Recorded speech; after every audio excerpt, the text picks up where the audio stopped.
Shouts out to Hood Rich Films. Big shouts out to Custom Everything, Knox Delivery, Custom Everything South Annex, Chingaling, and MD Knox Custom Glass and Mirror. These are some great companies. Y'all check out. We'll go ahead and get our first host here, which is going to be Dontario Knox, it seems. Dontario always on time and popping. But yeah, man, I want to thank everybody, man, for tuning in, man. Like I said, man, this is a great episode that we have. What's going on, Cuzzo? What's going on, man? Man, I heard you feeling a little under the weather, man. Yeah, man. Yeah, I'm glad you're here, though, man. I'm glad you're here, man. I'm glad you got enough strength to be here today, man. I got a very special guest that I snuck on today at last minute, man, because one of my stories, I was talking about something and you corrected me. You corrected me on it, and I was thinking about it, and I said, matter of fact, I'm gonna take that correction. I'm gonna go live with it, man. I'm not even gonna tell you until it come about, man. So once again, man, welcome everybody, man. So listen, hold on. How about I first go got ahead. there say, my condolences go out to take our family with the amigos, and what they going through, man. It's a sad situation that happened. It seems like then every month a rapper getting killed. So man, shit just senseless. Prayers to go out to his family, man. Right, man. And that's what's up, man. And that's what, man, you took the words right out of my mouth, man. I actually want to speak on that, man. I really want to wait till everybody get here, man, because that right there is a sensitive situation. Not only that though, man, but it's a situation that me and you ourselves have been involved in, have seen ourselves, witnesses, friends lost and things of that nature, man. So, whew, that's big, man. That's big. Yeah. Hold on, cuz. Let me see. Can I give me 1 second? Let me try to get everybody ready. You heard? All right, hold on.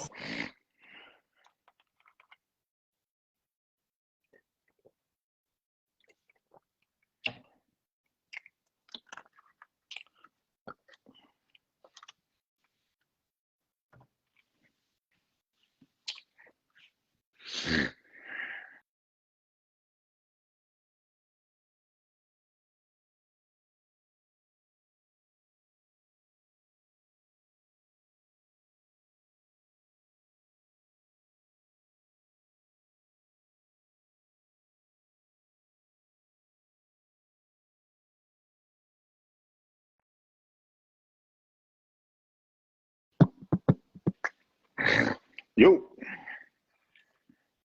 I got Romeo finna come up next, man.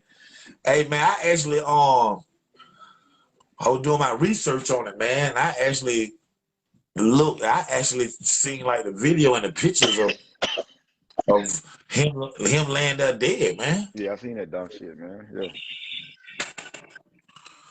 Yeah. And think about it, man, you done been actually like, different situation, but actually looking down at that dead body of a little one like that. And we could imagine what Quavo's feeling. You know what I'm saying? Yeah. What's going on? How are you, sir? How you doing, my brother? I can't see who it is. I'm doing good.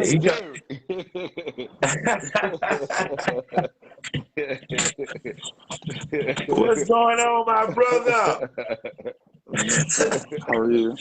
Dontario corrected me, and the other two hosts ain't here yet, but I'm glad you went ahead and came in. Dontario corrected me on that. One day I was telling a story, and I was like, I didn't have no other brother. I ain't had no like that. And Dontario was like, you do have an older brother. You do have an older brother. And I wanted to put that out there today. I wanted the world to see that I do have an older brother right there, and his name is Darren Rain. It's all good, bro. It's all good. His older brother. Even though I look a little better,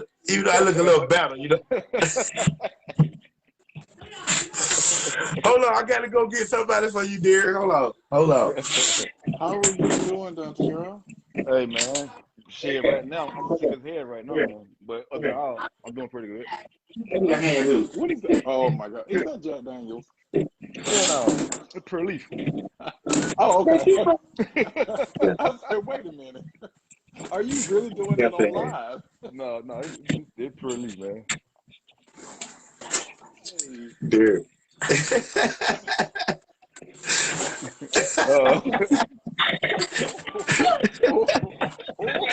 She pulled out the cucumber. Yeah, my wife. I had to go get. I said I got Derek live. I had to go get. Look, I had to fix my damn collar. Wait a minute. Hold on. I wasn't ready. Hey man, so listen though, man. Let me see. Can I get Okay, let me see. Can I get Ro either? With Jay. Yeah. So just hold on before we get into your snippet there. Yeah, man. I just been chilling, man. Working, chilling. Don't have a little baby. What do you do?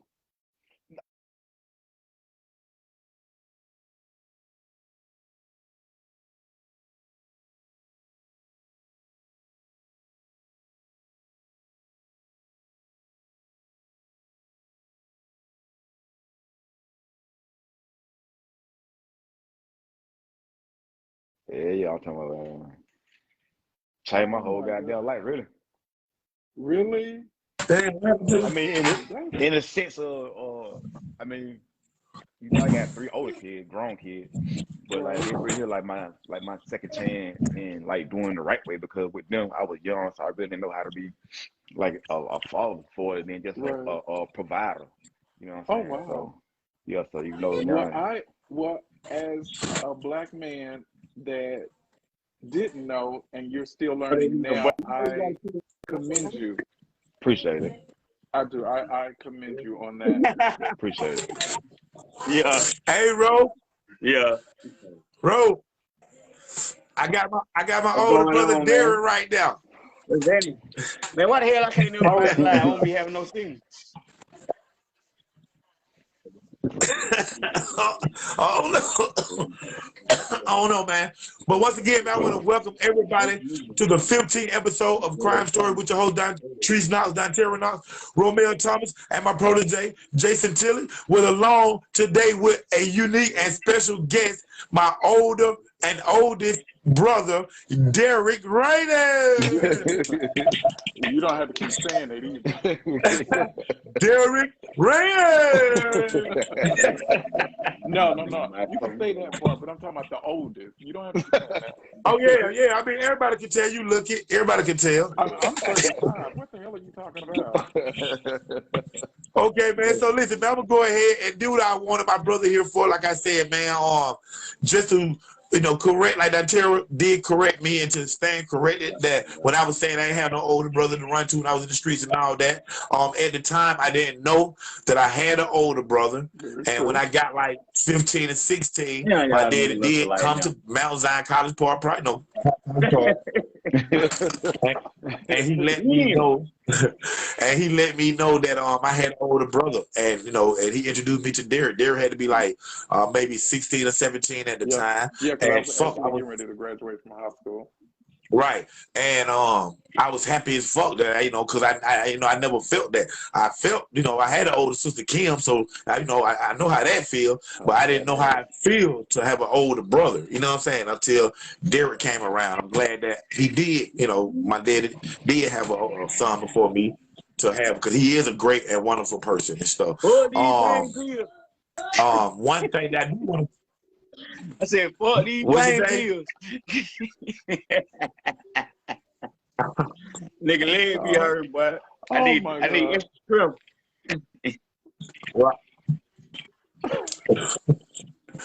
But I did want to do this snippet, man. I did want to share a story that I had, that I have, and I would never forget, that I have with my older brother.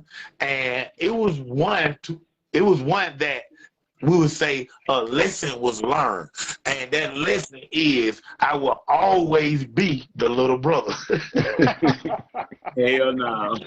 But to give y'all this to give y'all this real quick crime story snippet, man, before we get into the stories, man. My brother came once, you know, we found out his brother. He came the weekend to spend the night with us right at Mount Zion Apartments. And I don't know, my mother was out, but you know, I don't know what the fuck, but I just know me, Shantira, Maine, and Derek was there. And me and Derek is downstairs in the living room down there. Correct. And I'm fucking with him. I'm gonna goddamn punch in the hill, might run over there, and then hit him down, might run over there, talk shit. And when I wasn't looking, this motherfucker crept up behind me down there and put me in the motherfucking chokehold. It was my first time ever in my life being placed in a chokehold. And only thing I remember is him, because he tall. Derek, how tall you is, bro? 6'2". My brother is 6 motherfucking 2. I'm 5'10". So when he crept up behind me and put me in that chokehold, you know, I'm standing on my tiptoe like Michael Jackson. Yeah. I'm standing on my tiptoe like Michael Jackson. And that is, to be honest with you, I tell this story 100 times, Derek know. That is the last thing I remember. When I woke the fuck up, Derek was on the sofa. He ain't got down Dorito looking at TV. Those are facts. But that nigga put me in the chokehold, cuz. That nigga yoked me out, cuz. Then let me go. I'm passed out. I just got down.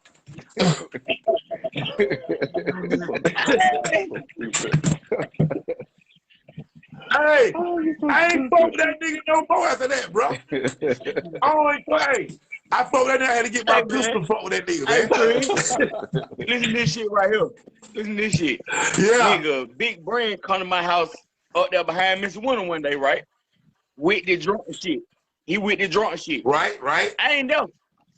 I think Eric there, Right. my little brother Eric, and Dante, I think. Or Cameron, something like that.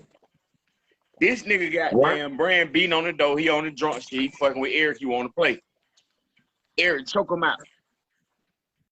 You know what I mean? Choke him out. He took out Brand? In the living room. You know what I'm saying? So Brand drunk. He fall asleep on the floor. He sleep. He snoring. You know what I mean? He don't even know he not. Eric done wrote 10 on that nigga forehead.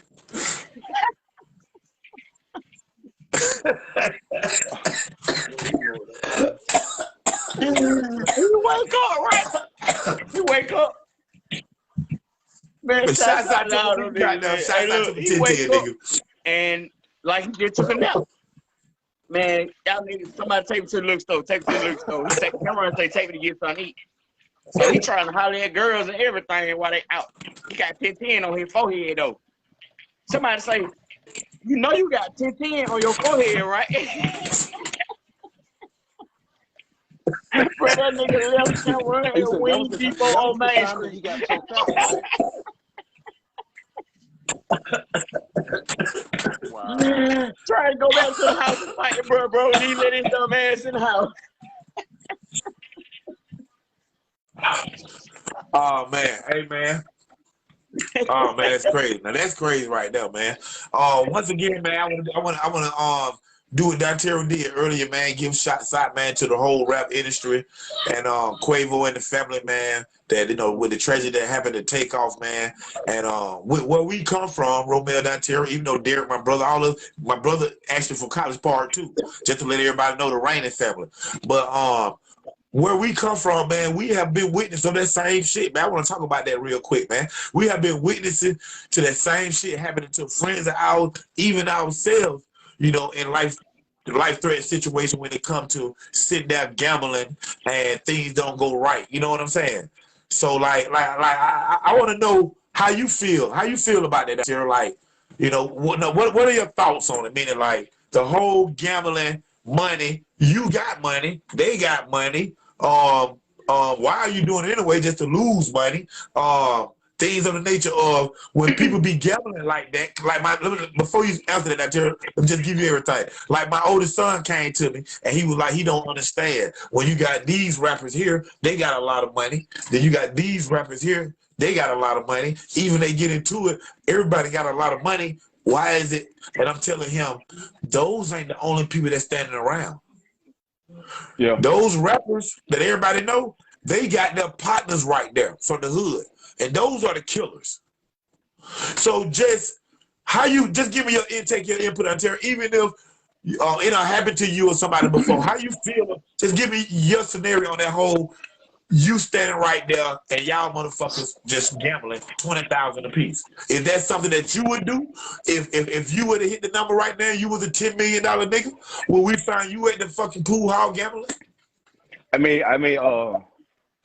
I can't say goddamn. I will. If I won't do it, I wouldn't do it. But what I can say is, that's just what it is. A gamble. You're gambling, Right. and you're also gambling with anything could happen at any moment of gambling. Like you just said, Quavo gambling, and he couldn't take the loss. So he wasn't gonna do that. And just for the record, them boys out of Lawrenceville. Not saying ain't no killers in Lawrenceville, but I ain't never heard nothing out there strong as fuck coming out of Lawrenceville. What you saying? Right. Yeah. So with that being said, he couldn't out there take the loss if that's actually what had happened, because we don't know exactly what happened, but that was what the source saying that, he got upset because he lost. And so once he lost, you already know that now he probably put them words in that nigga who's standing behind him, and some shit had him popped off with him. Damn. But like I said earlier, man, I can't say. Let me tell you something. I ain't no millionaire. You know what I'm saying? So I can't say what I did or what I would have done. So I just feel like, hold on, bro. I just feel like anything you do in life is a gamble. You know what I'm saying? So, you just got to stand 10 toes down on whatever you decide to do. I mean, he was gambling with everybody who's around him and his team. It happened. Hey, that's there. I don't think I ever remember you just being in the dice game like that either. We don't really gamble like that, like just in the dice game all the time. But I will tell you this right here, what I know about them niggas who gamble. Because two things. It don't matter if the niggas got less money than them or whatever. Them niggas hit them dice and they gone. It's like they in the trainers. They going to where them dice fit. Like, it don't matter about how much money you got, just what niggas who shoot dice like to do. Even fucking they got a whole bunch of money or a little bit of money. Okay, let me ask my brother something. So, Derek, with you being older and you have seen, like, you coming from College Park, you coming from the bootleg house and Mama Lord's house and drugs and fights and gambling and all that stuff too. You have been around it all your life, longer than me, because you're my older brother. You're longer than me. I mean, you're older than me. So let me ask you your opinion on this right here. So you have guys, we'll say from the streets, the streets of Lawrenceville, like that Terry says, it's drugs and shit everywhere though. So, not saying anything about that though. Okay. But you got these guys that's probably used to gambling anyway. Mm-hmm. The Migos, like before they was rappers. And that's something that comes with the street stuff, being in the streets, like the shooting of the dice. You know what I'm saying? Even though it's done in Vegas, but the shooting of the dice. So now they on another level, Derek. They on a level of role models and millionaires. Okay. How do you feel about them saying that the ghetto still haven't left from them? Meaning, like, you see what I'm saying? Like, do you feel that part, if that would have changed about them, that they would still be living right now today? I ain't sure. I would think it's an after party in a high-end bowling alley. I look at it like this. It doesn't really matter where you live or how you live and things like that. It's what you make of it. So with that being said, if they lived in the ghetto, then they lived in the ghetto. But you have to be smart enough to be mentally prepared to come out of that. You can stay physically, but mentally you have to change some shape, form, and fashion. And when I was Right. coming up, in the type of family that I have, we're very conservative. We're very private. That's how the Rainies and the Browns were in College Park. That's why the name was so well known down in College Park, because of what my family did down there. When we left from out of there, we moved into the city, but we still maintain our humbleness, and we still Right. maintain, you know, the courtesy of others and still give respect. But, Right. you know, for me, I would just say, if they're living right, then they're living right. Because whatever you do in the dark, as you know, all of our grandparents have sat at that big table and said, whatever you do in the dark, gonna come to the light eventually. Yeah, and I agree with that. Meaning, they was still living their lifestyles of what they was living before they became the Migos. Right. And I will never understand this. If you came from Collar Park, you know, because during my time, that's what we said. We say Collar Park. right, Color Park. So if you came from College Park, you made it, you doing this, you doing that. Why is it so important for you to boost yourself up and or throw your money out there? Who cares about how much money you got? I don't care, because if you mess up one time with your taxes, you'll come falling harder than I would. Yeah. Right. Because Right. I've always said a celebrity is somebody that only makes $1 more than I do. Because what they did, I can do the exact same thing. The only thing I can't do is hit that note by Minnie Riperton. That's the only thing I can't do. Hey man, thank everybody who just tuning in, man. This is the 15th episode of Crime Story with your host Dontario Knox, Romeo Thompson, and my protege Jason Tilley, that will be joining us shortly, all the way from Florida, with my unique and special guest, my brother Derek Rain. I just wanted the world to know, get his opinion, let him know I do have a big brother.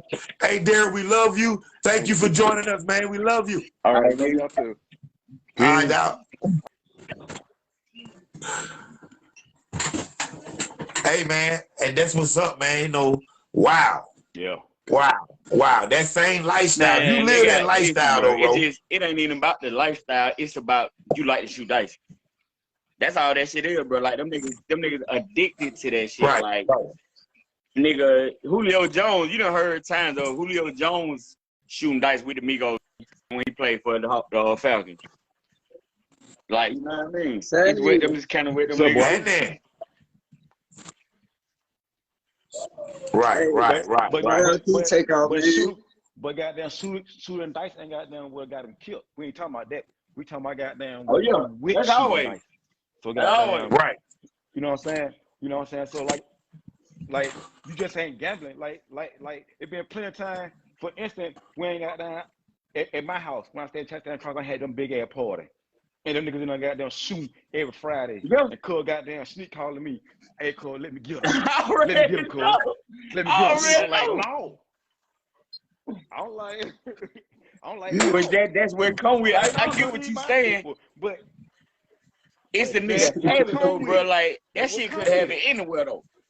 Like you think about how many dice games you've been to, what in that happen. But see, the thing about it is, a dice game goddamn can't go wrong goddamn unless a nigga goddamn. See, it always somebody in that bitch. So goddamn, if goddamn Quavo would never got mad. Not Quavo. Take off. No, Quavo got mad. And then goddamn somebody started fighting. Then they got to shooting. So he's the innocent bystander. Yeah, he was shooting whatever. And he to the side, always. They all got So his nephew got killed because he got hit. Yeah, so goddamn, that's what I'm saying. So just like going back to my days at Chestnut Crossing, and every Friday night, every other Friday, I got paid bi-weekly. So I had gotten over 20 niggas in my house gambling. So if I was on the bullshit and then like 2 niggas in there, I'm like, shit, cool, come get their ass. Not nothing that they did. It always be somebody fucked up. In a month, they got down the cause a motherfucker who getting killed or somebody that got their game off. It ain't the gambling. If it was the gambling, then goddamn shit we been done in goddamn Vegas. It's the people who goddamn surround shit with it, bro. Right. And then you're always gonna have this aspect of it. Like, during my time of filming in New Orleans, you have niggas that was like getting killed for 50 cents or getting killed for a cigarette butt. What do you mean by cigarette butt? Well, we say shot up here in Atlanta. You know what I'm saying? Well, niggas sitting in prison, now they like, man, you killed nigga over 50 cents, or man, you killed nigga over a shot. But see, it wasn't the 50 cents. It wasn't the fucking the shot. It was the principle. It was the shit that was said in the situation. Because like you said, a nigga get mad because he done lost, then what was said. Yeah. And then the fight done started. Now, it don't got nothing to do with the money. Got nothing to do with the money. It got something to do with what you said. Now you hit me. Respect. Respect, man. Hey. Yeah. That shit got crazy though. That shit crazy. They ain't no different goddamn if a nigga got that bet $100 on mat and nigga get his ass whooped. But goddamn, once that nigga get his ass whooped on that mat and you start talking shit, then nigga, that when the problem come right now. Right. Nigga don't like the news. Right. Exactly. Get his ass running on. Exactly. Never. That's why I don't even get on like that. And I can see that, man. That shit sad, man. So think about it. Nigga got that $25 ain't shit to them niggas. Nope. Nothing. It's the fact that you just whooped my ass and you talking so that shit, so when you talk. Exactly. Yeah, nigga should walk different though, man. And then when you fuck around and book that point 4 times, that 20 now turn to 80. Yeah. I think niggas should move different when you get rich though. You feel me? I'm going to the casino. You feel me? I'm be at the casino, surrounded by bodyguards. As soon as I hit that Mega Million, I'm going to casino. I'm going to casino surrounded by bodyguards. If I got that money. Hey, what you got that Mega Million ticket, bro? Yeah. That motherfucker to $1 billion now. That's it. That's here. Get that nigga address. Hey, I'm waiting on the charge. Hey, it's going down. I'll come back home. We already got a little bit of that nigga anyway. He can't stay online. We get him. We got him. Oh, shit. They got me working these 12 hours, goddamn. I'm tired of them motherfuckers. There will not be an after party show tonight, people. I'm so sorry. People are working the shit out of me. 12 hours. When I get off here, I'll go on to bed.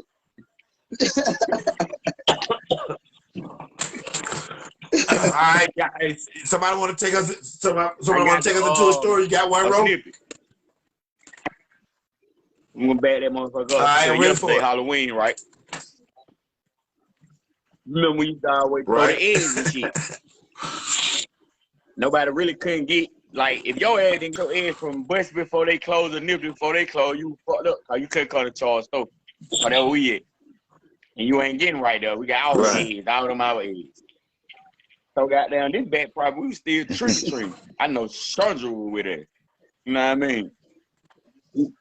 You don't remember this night Corey hit Sandra in the face with an egg, with a raw egg in the eye, like put a little scratch up on her eye and shit. You remember that shit? Sandra wanted to fight that nigga. How far she followed Corey that night? That's true.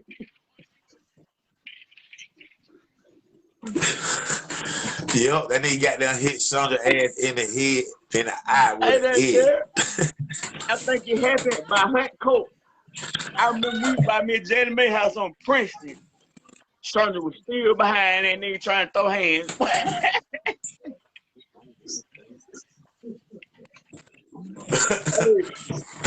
Was it frozen? Was it a frozen one? It was just a hard, good ass hit. And I don't even think he was at her. He probably was at somebody else. Yeah. And they caught her. Man.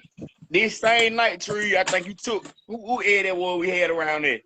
One of them niggas we went to school with, that Terry was out there. He got a whole cart. We ain't got no more eggs. And he don't want to give up no Tree. Take all of them. We bond him. Bam. I would have had some little ass Halloween. I done seen Quelo with no eggs.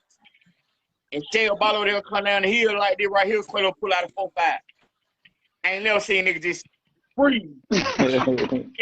R.I.P. Oh yeah. We had a ball there, yo.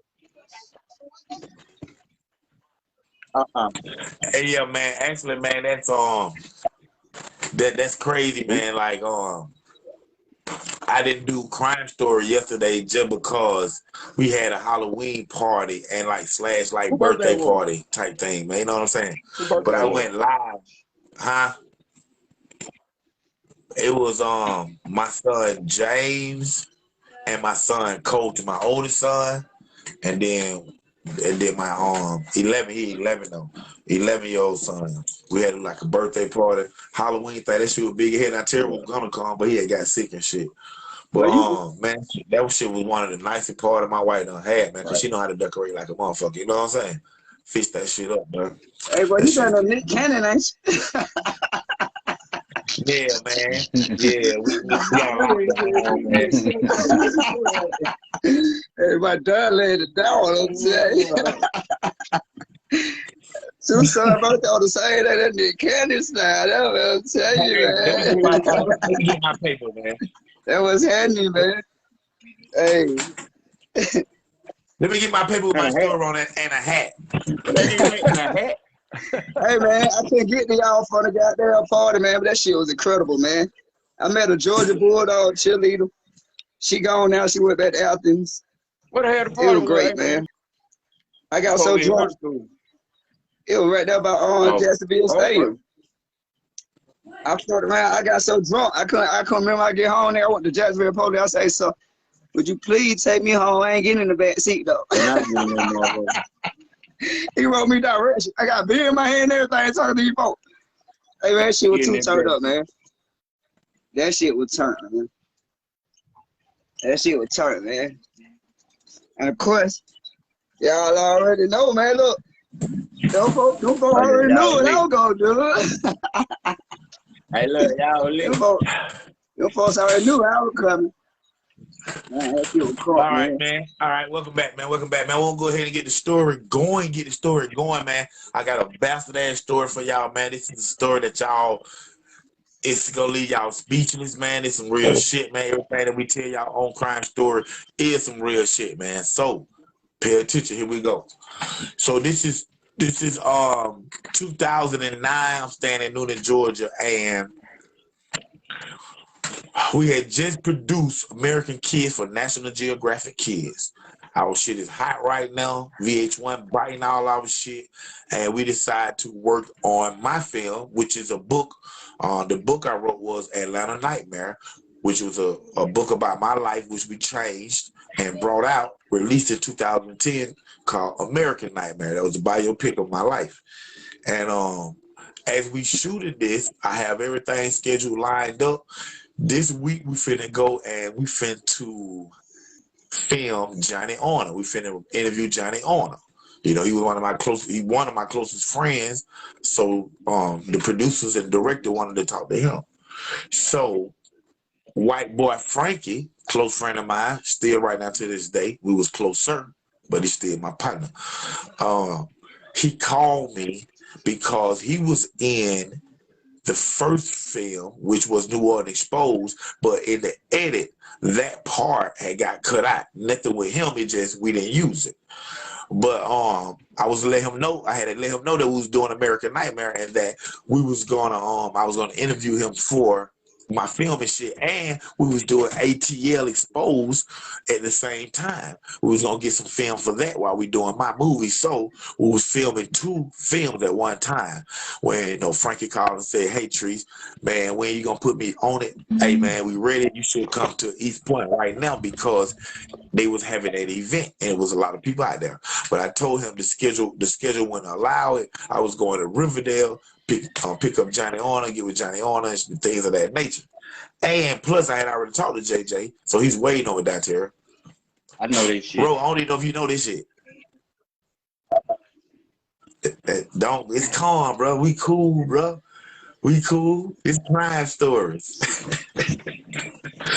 Listen, so he kept insisted that we needed to come because of the, you know, like the event that they was having with so many people out there. He was letting me know that it was going to be a good look for the film. So I rescheduled JJ's Johnny on at Riverdale, and we go to 1010 on East Point. We go, you know, we go up there to Montiel home. You know what I'm saying? I got niggas all through there. I got family through there. What's up, Carlos? And Boogie, all my niggas, you know, down and shit. So Prescott Horn. So goddamn, we go over there, and like he said, once we get to Montiel home, that motherfucker is live out there. Niggas are like collegepark project. You know, it's the same thing, really. So, you know, niggas don't be over there too, respect on both ends. So even though I'm on a different set, because it's not my collegepark set, that's the E-Point set. And we got a lot of history, and all that shit is not good. So even though I'm on their set, it respect. So it's love, nigga. Like, you know what I'm saying? It's like Snoop Dogg in New York. You know what I'm saying? So a nigga got fans too over there. Like I said, family and fans. So when I get out the car, once I get out, everybody see me like I'm Rush. You know, like nigga, it's, you know, niggas everywhere. So the producers get out, they locate Frankie. They start with a ATL Exposed DVD, which is a spinoff of New Orleans Exposed DVD. And they start interviewing. So, you know, they, you know, whatever, they know they do good with it, whatever happened, you know, whatever. But once they start interviewing him for my movie American Nightmare, which they asking him things about me and him, and they're trying to get into our past.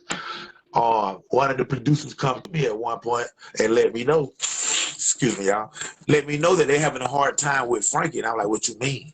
And they was like, oh, this shit gonna be good, y'all. I didn't even believe it. I was gonna tell this like next month, but I'm telling y'all today. But they was having problems with Frankie with the question that they had about me. And I was like, what you mean? They were like, well, we got footage for the ATL Expo. He did wonderful. He represented for East Point. But when we asking him questions about you, he's avoiding the questions. So I really didn't think that I should have been thinking, but there's so much going on. I really didn't think that Frankie been drinking. He got a gold 4.5 on his side in broad daylight. So, and we old as hell. Niggas don't do that shit no more. But anyway, I said, I brushed it off. I told them niggas, man, just talk to him. Just ask him. He gonna come around. And I continued just to, you know, mingle with the crowd and do my thing or whatnot. So once the producers and directors said that they was done, they got enough footage, which they didn't get anything from Frank for me on American Nightmare, but it was the time was, you know, time is money, so the time was going away. You know, we had to leave, so we started wrapping the set up. White boy Frankie was like, Trees, man, y'all finna leave. I said, yeah, we got to go. We got to wrap it up. And he was like, man, come to my house, bro. Come to my house, man. I want to get a part of my interview that y'all did with me in my house in the studio. I got the studio around, maybe some of my music playing, and I would just let him know that the schedule didn't allow it. You know, I'm sorry, bro. I'm sorry, we got to go. And he just, Trees, come on, man, please, Trees, man, come on, we can roll up, man. I got plenty of weed. And he would just beg me. So I like told the producer, let's bite this bullet. We'll go to Frank's house, get a little bit more extra footage of him in his pre-production studio. So we go to white boy Frankie's house in East Point, right down the street from my tail home, OJ Hurt. And we pull up in there, his wife there, his kid. Great family, you know. And once we get inside, you know, he throw me like an ounce of weed, roll up trees, pack of blunts or whatever. I start rolling up, smoking. He playing his music, you know, they getting a little shit shots of him rapping, a little shit, you know, we having a good time still, same thing, everything's good. This is a childhood friend. Keep in mind, when I say childhood friend, keep in mind, like, he was from East Point and we was from College Park. My friends really didn't like him. And they used to jump on him all the time. And I never took part of that because I had friends and family members that was in East Point with him that he hung with every day, and they was friends, so it made me and him friends. And I didn't like with my friends, Plunkett, Kiki, Bowleg, Tour Rose, they used to whip his fucking ass all the time. So with that being said, man, once we got there and we got that the little parts of interview of his house, We finna get ready and wrap that up.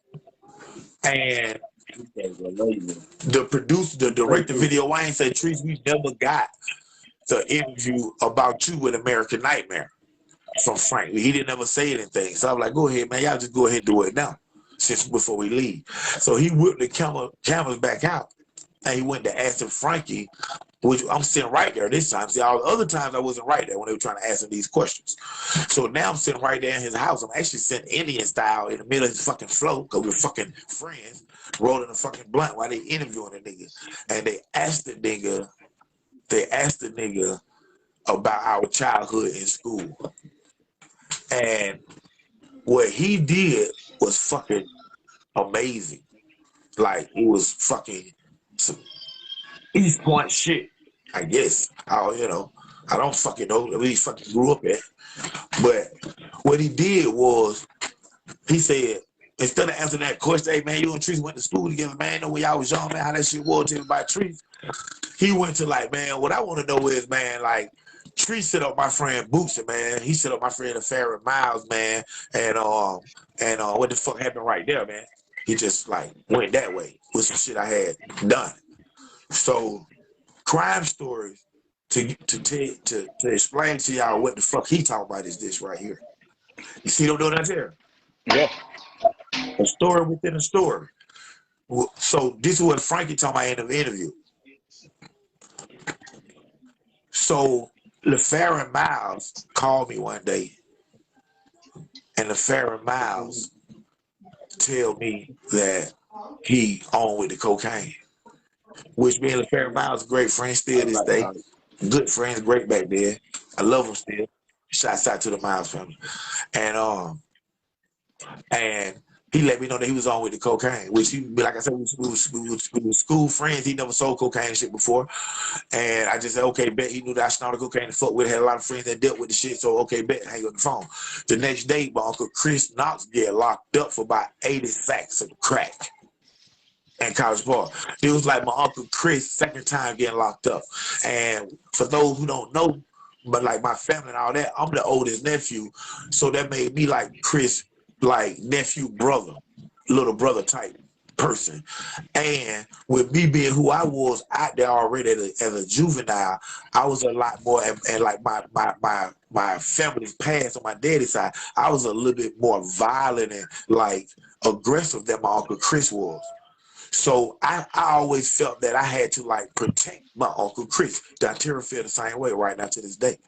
So with Chris getting his second drug case, now I know that it's a good chance that he finna be fucked up. But the phone rings. I'm at home. I don't know he locked up. The phone rings. Chris called me. Trees, I'm fucked up. What happened? Man, I'm locked up, man. They caught me with some dope. Okay, what the fuck? He's like, man, a cop friend of yours had me call you just to let you know, man. Fuck. So I'm like, I don't know what to do, man. I'm all right, fuck. So then I thought about something. So I told him I'm gonna call him right back. So then I hung up the phone and I called LaFarrah Miles, Bootsy. And I said, hey man, bring me a half an ounce of dope to College Park Project. I'm up here now, bring it to me. So then when I hung up with him, I called back to the cop friend I had, and I said, okay, we'll switch him out. I got a little bit more coming, and we'll let my uncle go. We'll make this switch. I'm not in trouble. I'm not snitching to get myself out of trouble. Now, I ain't in no trouble. I'm telling y'all what the fuck I did. Niggas do fucked up shit, all type of shit. Niggas rape people. Niggas do fucked up shit. But I'm telling you what I did. So I switched him out. He went to jail. My uncle came home free. That's the power that I have. You can look at it on what the fuck you want to look at it, or however you want to look at it. Do I regret I did it? Yeah. I lost a friend. Will I change it if I had a chance to do it again? Fuck no. Fuck y'all niggas. But anyway, so that's what he was speaking on that incident right there that I had done. It threw me as a shock because I didn't think he was, what the fuck you talking about shit that happened 15 years ago at this time, you know what I'm saying? So anyway, so I explained to him what I done. Exactly what I just explained to every fucking body who will see this shit. So when he said it, and it was like he was asking me about it too, with it being said. So when I said what I did to him, he didn't want to accept it though. You see what I'm saying? He didn't want to accept it though. Some shit like, shit, man, I think that was some fucked up shit. See, that's a trigger to like push at me. I'm keeping in mind that he's been drinking, he's impaired, and he got a 4.5 somewhere. Well, so my response to that is, it is some fucked up shit. You know what I'm saying? It is. So with that being said, let me stop this.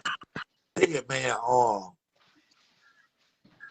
The video Wayne, the director, changed the subject. He changed the subject and he changed it back to, but yeah, man. So tell me about when y'all was in school. You see what I'm saying? We business right now. You know what I'm saying?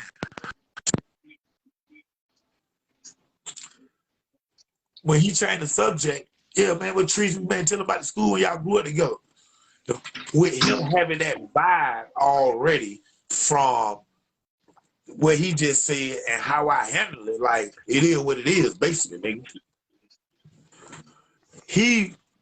He answered the question of, you and that trees grew up together in school, man. Tell me about that shit. He went to, yeah, man, them fuck nigga tried to jump on me on that tree, both legs, this. They know they had to jump on me because they couldn't fight me one-on-one, blah, blah, blah. Things that were true, though. I won't say they knew that they had to jump on him, but I do agree with when they fought him, they jumped on him. And I do agree with that was a fight, motherfuckers, and he was a fight motherfucker. He was fighting. Even the jump on, that motherfucker was fighting. He got his ass whooped. Yes, he did. Plenty of times. From College Park niggas. But that motherfucker didn't never back down. He's no punk. He's never been no punk. And he wasn't a nigga that, he wasn't a white boy, because he's white boy Frankie. He wasn't a person that act black. See, that what my friends thought. And they didn't like him because they thought he was acting black and he wanted to be black. But he grew up across the streets from the fucking projects. So he act how the community fucking act. And I knew that. I had enough sense. Some of my friends did. So with that being said, he started saying, yeah, that tree, them, they jumped on me, this, that, them niggas this, them niggas that, them niggas this. So after he got through venting, the last thing that he said was, at the end of the day, with these hands, none of them niggas can't fuck with me. So when white boy Frankie say that, the cameraman panned the camera to me, who's sitting down in his style, remember? So I stand up and I say first, to keep everything cordial, to keep everything like we on the same page, we're family or whatever. My first words, I have this film. I still have this film. My first words were, like white boy Frankie said, man, hey, this my nigga, bro. Nigga got their hands. You don't want to fuck with him. The nigga is the shit. This my partner, y'all. And I'm like, but I feel the same way he feel. Nigga can't fuck with me with their hands. Time I say that shit on camera, that nigga steal me. That nigga steal me. And the thing about it is, the nigga so drunk that the force of the impact didn't hurt for one, but I don't know that he's stealing me because it's just a force. I just feel a force. I don't drink like that. You know what I'm saying? I smoke like fuck. So I just feel a force. I don't know if this nigga done fell into me because he drunk or whatever. But once I feel the force, I start trying to get the force off me, I can feel the grapple. He's trying to go up under me. He's trying to belly to belly me type shit. Excuse me. So hold on. Hey, Brooklyn, can you bring me some water, please? So the nigga trying to slam me and shit. So now I grab him. You know, we locking up. So I'm like, hold on, Frank, what the fuck? So we tussling, and then we both fall into his hallway. His hallway just a little small hallway, like a regular little house. You know what I'm saying? Thank you, son. It's just a little small hallway. So we fall, which this nigga's big as fuck, random macho man savage. Probably got there, probably about 5'11", 6 feet, 280. thick, swole, Randy Macho Man, motherfucking savage. But so we fall, but when we fall, he fall in a better position than I do. That puts me down on my back and him on top of me UFC. This nigga is punching me in my motherfucking face. Punching the fuck out of me. Now, me and Video Wayne had that pact when we first started doing video, New Orleans Exposed, because we knew shit would get real. And our pact was to never turn that camera off no matter what happens. It was for any DVD I ever produced. Never cut that camera off no matter what happened. You could catch a motherfucking murder. You catch shit like you don't cut that camera off. You know what I'm saying? So the camera is rolling, nigga. Why this nigga on top of me beat me UFC style? My fucking nose is bloody. My nose is fucking bloody as fuck, bro. Bleeding out everywhere. But my daddy had told me like about this fight shit, man. Like, if you down on the ground and a nigga like beating your ass, whatever, if you ain't knocked out though, if you ain't knocked out, why the fuck you still down now? Because like he punching you, but you ain't knocked out. So he done punch you 6 times. The fucking punch done got weaker every fucking hit. Why the fuck you still down? So I live by that motto. So I'm getting my motherfucking ass up to the point where now I'm overpowering this nigga. I'm overpowering this nigga down there to the point where the power is 60-40 his way. The power was 100 him on top of me mounted. Now the power is 60-40 his way. And with them 40%, the nigga down. The hilltop knocks nigga down. With them 40% down there. I'm saying, boy, I'm finna beat your ass. Boy, I'm finna beat you. Hey, come. My mouth dry. Come, I'm telling nigga with the 40. Nigga, I'm goddamn down there. I get up, nigga. I'm goddamn power this nigga up, boy. They're finna flip this nigga. I'm to my own power. Like, and I'm talking to him. I'm telling the nigga, boy, I'm finna beat your ass. Boy, I'm finna beat your ass. Nigga, do you know when I'm power this nigga, the hallway so little, when I get to about 46, almost 48 in power, the nigga back is to the wall now. So I can't push no more. So now my power is draining. That shit going back down. Here he come. He finna be back in the same mount position. But I do the thing that UFC nigga tell you that you don't do, but I can't have this nigga on top of me like that. So I give up my back. So now I'm on my hands and knees. This nigga is over me like he riding me like a horse. And why he over me, cuz the nigga round off hit me, bam, bam, bam, bam, bam. And why he hit me, the niggas, listen to what the nigga saying, bro. Nigga saying, oh, bitch ass nigga for one. But he can slide with that because that's how we talk. And he us. But the nigga saying, bitch ass nigga, talking about you American Nightmare. Bitch, nigga, I'm American Nightmare. The nigga was jealous. Envy. It was something. I don't know. I don't know. I'm just telling you the truth right now. My eyes, things that I heard, things that happened to me. Nigga, do you know why that nigga hit me like that? I'm on my hands and knees. I'm still getting up. Now down here, I'm on goddamn one knee. I'm pushing up off that leg now. He see me get up. The nigga see that he's hitting me, bro. I'm leaking. But I'm getting up. I ain't dizzy or nothing. Aware. Oh, that terror. My awareness is like Julio Jones on goddamn Madden 2001, 2021. Nigga, 2020, nigga, my awareness, nigga. I ain't dizzy or nothing. No concussion or nothing. I'm getting up. Now he see I'm getting up. The nigga put me in the chokehold. Think about it. I'm punching you to sleep. But the motherfucker puncher, he was drunk. He was too drunk until the puncher when he hurt. I was getting up. They put me in a chokehold. When nigga put me in a chokehold, start doing like that, the nigga go 4-5, drop out and slide across the ground.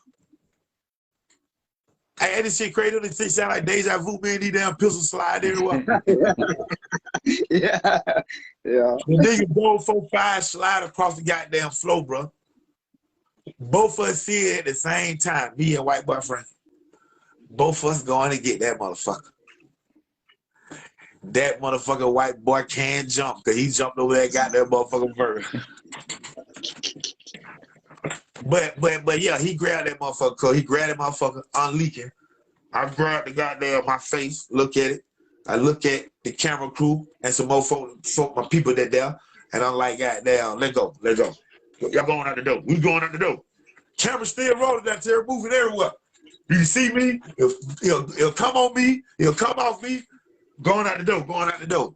Nigga, when I go out the door, bro, I'm walking down to the car. Video Wayne, New Orleans, Methamphetamine Project. What's up? The shots out to the Methamphetamine Project niggas. Video Wayne got down. He say, Trees, I got the 9 up under the seat.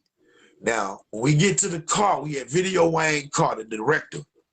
He's at the passenger, he's at the driver's side. And I'm at the driver's side back door. When he looked back at me and opened the door and say, Tree, I got the 9 up under my seat. When he say that, white boy Frankie is coming out the door calling my name from the top of his lawn. Tree, hold up. Tree, hold up. I look up at the nigga, bro. I walk to the trunk of the car, like a little bit to the trunk of the car. Look at my nose, that shit leaking. I look up at him, man. He up on his porch. He walking off his porch to the grass. I see it right now in my head. He say, Tree, man, I'm sorry, Tree. Well, I'm drunk, Tree, I'm sorry. But I got down, look at my nose again. I say, boy, you know what happened after that, don't you? Look at it. I said, boy, you know what happened after that, don't you, boy? He was like, no, Tree, man, I'm sorry, I'm drunk, man. I said, boy, you know what happened after that? Wayne say, Tree, the pistol upon him. And I'm thinking about all this shit. Nigga, I'm out on bond for burning a nigga right now. Probably been out of money down here or whatever. I'm out on bond for burning my last nigga up there with you down here. I'm out on bond for that right now. And fucking, I say, I think about it. Yeah, I look back up at that nigga, I say that shit one more time, bro. I say, goddamn, you know what happens after this. When I say that, my cousin and my other cousin them got down to Tree, get in the car. They pushing me in the backseat of the Video Wayne car. Then we get in the car, we pull off. White boy Frankie, at that time, when they pushed me in the car, white boy Frankie done walked down to the edge of his fucking grass, which puts him at the fucking 2 steps away from the trunk for where I'm at before they start pushing me in the car. Telling me that he's sorry 20 times when they pushed me in the car. I'm sorry, Tree, man, I'm sorry, man. I don't know what I was thinking, Tree. I'm gone now. We riding. I got down to tell my cousin, we're on my face. I look at my face. We're on my face. And they were like, man, you got this little mark right here. And when I looked in the mirror, I had a mark right here by my eye. And it was like, if I get my finger there right now and press it, and move it out of the way, that's all he had done, bro. And that wasn't even a scratch. It was like just that little imprint, like a fingernail. It gone right down to this day. But it wasn't wrong with my face, bro. Not one big busted lip. My nose had got busted. They been snorting cocaine for 20 years. That motherfucker bust if a fly laying on it. So got that. So that shit that came from the damage, bro. But this nigga didn't do no damage to my face while I'm riding home. I remember I'm right up by Old National. I'm looking in the mirror, boy, with never that little more. I'm like, but then when I started doing like this, I said, damn, my neck. Then I started feeling the crook. Like you wake up in the morning, you got a crook in your neck. I felt that crook, bro.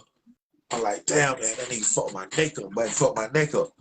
Nigga, I got to get to the house. Before I even get to the house, do you know that nigga had called me at least goddamn, at least 15 times, bro. And I'm listen, and I'm not even exaggerating. Like while I'm riding to the house, the nigga called me, phone ring. Hello, Tree, man, listen, man, I'm sorry, man. I was drunk, man. I said, nigga, fuck you, nigga. I'm gonna burn you. Hang up the phone. Tree, man, I don't know what I was thinking, Tree, man. Tree, man, just listen to me, just listen. Fuck you, hang up the phone. Cousin said, stop answering the phone, Tree. Phone ring again, nigga. Tree, man, listen, man. Listen what that nigga say, y'all. Tree, man, listen, Tree, man. I love you, bro. I love you, bro. You my brother. But then what I tell the nigga, I say, hey, bro, check this out, bro. You don't motherfucking love me, nigga. I said, nigga, you don't motherfucking love me, nigga. Isabella, my wife, Sarah was pregnant with Isabella. My one that missing her pituitary gland, the real Bella, one short one. I said, nigga, you don't motherfucking love me, nigga, the way you would punch me in my motherfucking head, nigga. I said, nigga, if you would have motherfucking, my head would have kept hitting the ground or something, nigga, I could have motherfucking died, nigga. You don't motherfucking love me, old bitch ass nigga. I said, you know what? Nigga, I put this on my man, bro. If I see you anywhere, Kroger, Walmart, I'm gonna burn you in front of your grandma in the broad daylight, no last. No, I said, no, man. I said, I put that shit on Maine. I said, matter of fact, nigga, fuck man, nigga, you gonna kill you. Hang up the phone.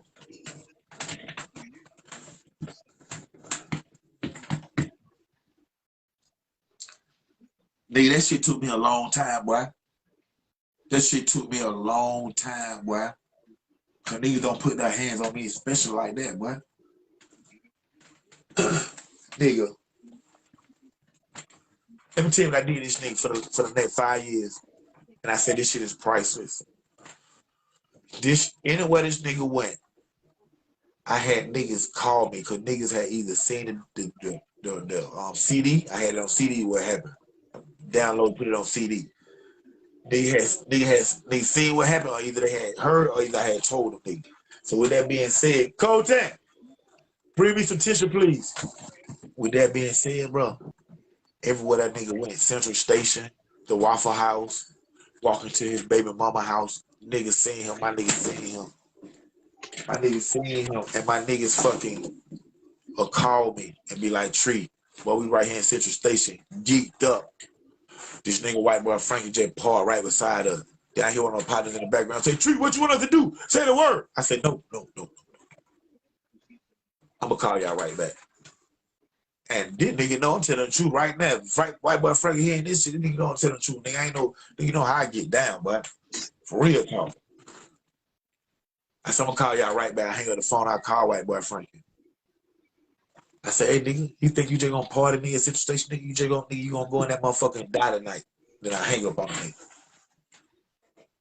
My partner never called me, got there within 20 seconds, said, what would you just do? I said, what happened? I said, well, that nigga gone. Then my nigga called me and said, boy, I seen white boy Frankie walking down Virginia Avenue. I just passed the tree. What you want me to do? I'm scrapped. But nigga don't even know me, Tree. I'm like, nah, hold on. I called white boy Frankie then, just like that. Nigga, I push you in that graveyard, nigga. Hang up. Everywhere that nigga went, my niggas was calling me, but I was calling this nigga like, nigga, I see you. And then even given day, if I didn't care about who he were, who his parents, I love his moms. I don't fucking mom done fed me before. His son, his wife, just him himself. Man, I would have been had something done to the nigga, bro. For that shit, bro.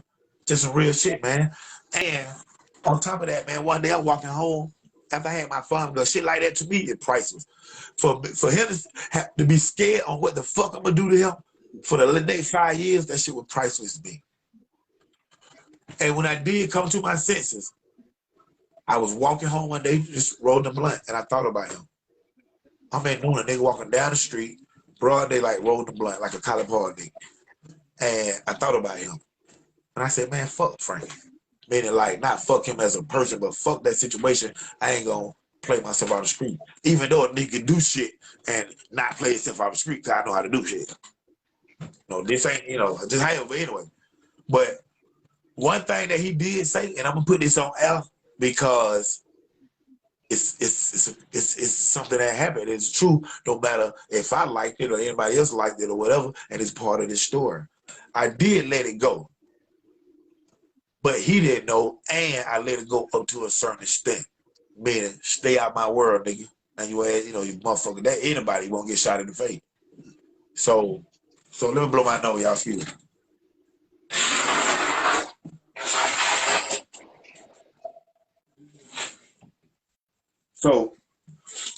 So I did forgive him about it. We're never gonna forget about it, and that shit come with a stay out my world, out my lane shit. Your ass won't get burnt. Simple as that. And what happened was one day I'm on the internet, my page, I posted shit years back, probably 6, 7 years back. And I posted shit, and white boy Frankie come on it and come on it. He commented on it in a positive way. But that's my world, nigga. So I was like, fuck nigga, stay out my page, nigga, blah, blah, blah. And I said some shit to his ass. And that nigga said something to me, man. That shit was so heavy, bro, that it made me realize who I am and what I need, what I need to do. And that was when I went out for that nigga, boy, who the fuck you nigga? Get out my page, old bitch ass nigga. I told you, boy, stay in your motherfucking like that right there. He said, damn, Trees, that's fucked up how you gonna kill me or you gonna bust me. We lose our friendship from one mistake I made when you didn't do nothing to that nigga who killed your brother. He said, how can you do this to me? I made one fucked up ass mistake with you, been knowing you for 30 years, bro. Made one fucked up mistake with you and you gonna do this to me when you didn't do nothing to a nigga who killed your brother, Tree. Meaning he told me, Trees, that wasn't fair. And he was right about that. And that day right there, he got that little piece back. But a little piece, still got to stay in his motherfucking lane, man.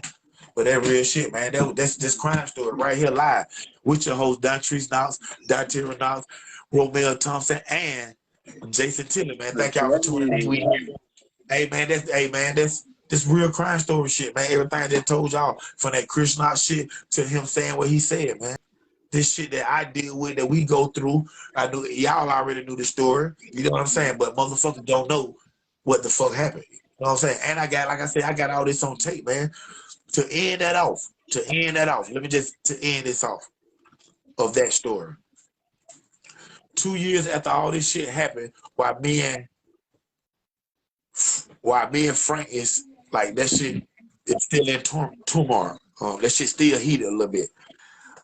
White boy Frankie get arrested on a murder case, which they just thought he was a suspect or something. East Point police.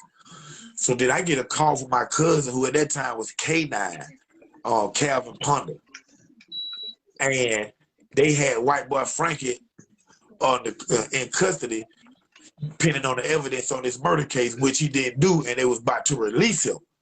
But my cousin knew about what he had done to me, and he knew I had that CD.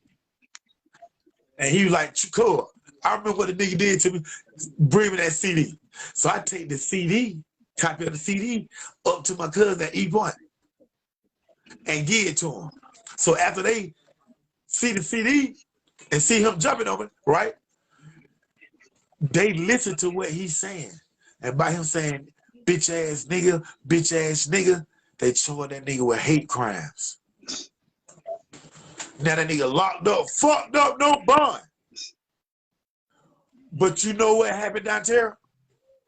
Bootsy, LaFarron Miles, the guy who I set up for the cocaine to get Chris Knox out, he called me. You see that shit? My friend still called me and said, Trees, man, they got Frankie charged with that shit for you.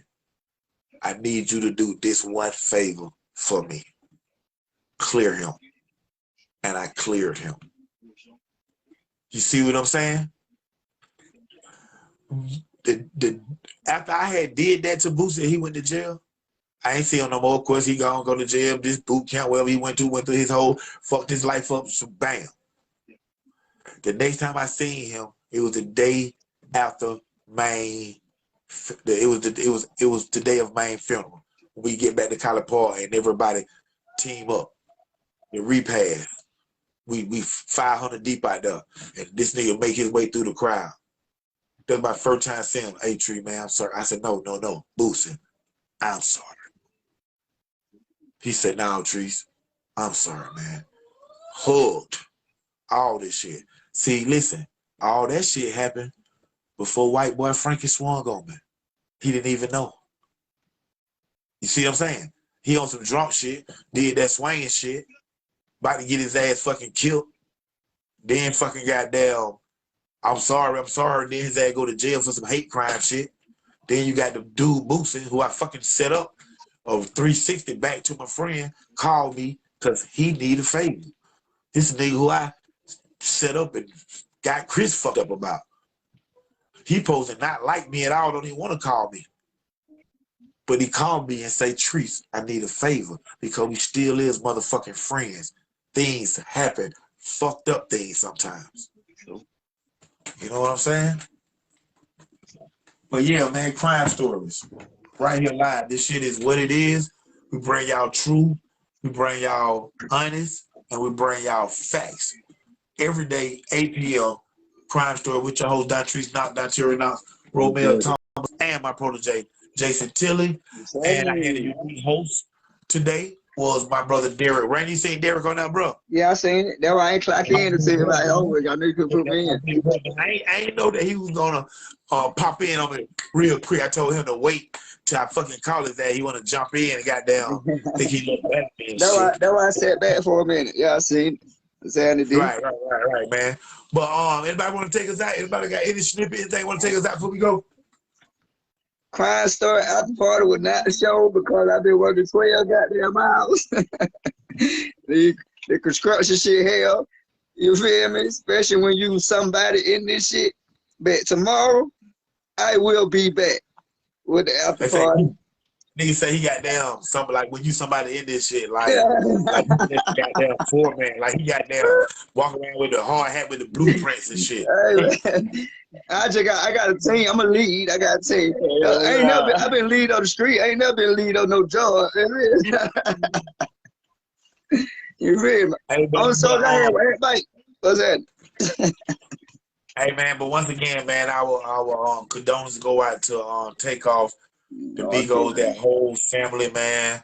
That's an unfortunate situation, man. And I mean, I wish that everybody would just think on the what if. Y'all start thinking on the what if. I learned that shit from my mama. I wish, and she's still like that right now. I wish that I would have been like that earlier, but I'm like that now, and I'm like that with my kids. Meaning, like, you always think on the what if. People say you thinking negative. You should think positive and negative, for you can have both outcomes inside your fucking brain before you make that damn decision. Yeah. Simple as fucking that. You know what I'm saying? But thank everybody for tuning in, man, to Crime Story with your whole Dontrese Knox, Dontaria Knox, Romeo Thomas, Project, Jason Tilley. We here every day, 8 p.m. to 9 p.m. Y'all tune in every day. Stars, like, we here for y'all. Crime Story. Thank y'all, and we love y'all.